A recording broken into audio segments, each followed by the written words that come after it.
Thank you, Presiding Officer. John Swinney said this week that if his budget doesn't pass, we are playing right into the hands of Elon Musk. Yes, you heard that right. So the SNP's budget will cause misery to hard-working Scots and struggling businesses.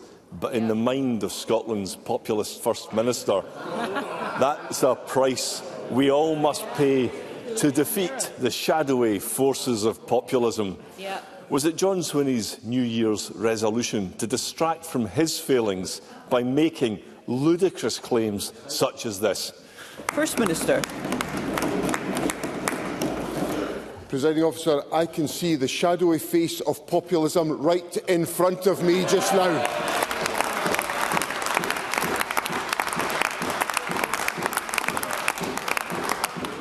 I would say, Presiding Officer, that a budget that protects business from a challenging trading environment, that delivers a real terms increase in local government funding, that invests to reform and improve the National Health Service, that gives a huge boost to housing investment, that takes steps to eradicate child poverty and invests in a clean green transition for the Scottish economy and the environment is a budget worth supporting, and Mr Findlay should come to his senses and vote for the government's budget. So Findlay. It's really something to hear John Swinney, of all people, preaching against populism.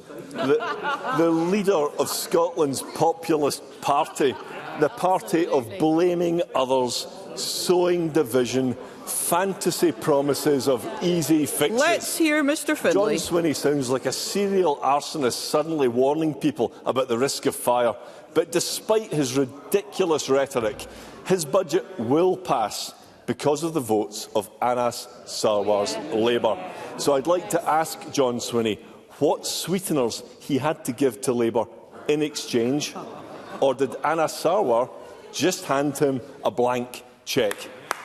First Minister. Presiding Officer, my speech on Monday was designed to set out the very serious issues that face Scotland if the budget doesn't pass. And therefore, we need to have cool heads and a clear process to go through to secure agreement around the government's budget. Because without that, all that I said on Monday will come to pass if there is no agreement around the budget. Now, there's a process underway within the Scottish Parliament to agree that, and we're engaged in constructive discussions with all parties. I made clear on Tuesday that despite the comments that Mr Sarwar made on radio on Tuesday, I do not in any way take for granted the passage of the budget. That is why this government will fulfil, under my direction, the duty it has to do to engage constructively with all parties to secure a parliamentary majority and to make sure we can deliver progress for Scotland. Russell Findlay. Come on, who's he trying to kid? Labour have folded and the budget will pass. Everybody knows that. And he must be absolutely delighted at the weakness of Scottish Labour. This has been the cheapest budget deal in 26 years of devolution, and it's typical Labour helping the SNP, just as they did with Nicola Sturgeon's gender law and Humza Yousaf's Hate Crime Act. At least, though, this does mean that John Swinney won't have to strike any damaging deals with the Greens, as he's done so often in the past. So can he now rule out any new taxes or extremist policies being demanded by the Greens? First Minister. Well, I've made clear, and the Finance Secretary made clear in the budget statement in December, that the government's tax proposals will not change from what's in the budget, and there will be no further tax changes from this government in advance of the 2026 elections. I hope that gives some tax certainty if Mr Findlay is genuinely seeking that clarity. And as for dialogue with other political parties, I want to come back to what I said in my previous answers. The government's door remains open to dialogue about the contents of the government's budget, because I want to have as much agreement as I possibly can construct in this Parliament supporting the budget measures, so that we can all work together, as we have a statutory duty to do, to eradicate child poverty in Scotland, and the support of any member willing to help the government in our efforts to eradicate child poverty will be welcomed by me. Russell Findlay. Well, I mean, the first part of John Swinney's answer sounded like bad news for Patrick Harvie, but the second part was a bit less clear, so we'll have to wait and see. And after almost 2 decades in power, John Swinney also said this week that he wants his budget to be, in a quote, a turning point. But what is it that he wants to turn away from? Is it all the times he demanded to break up the United Kingdom? Is it the ferries he wasted a fortune on? Is it the gender reforms that he backed? Is it the damage that he did to schools? Or is it Nicola Sturgeon's toxic legacy? John Swinney was the driving force behind every damaging SNP policy for the past 18 years. This budget is not a turning point.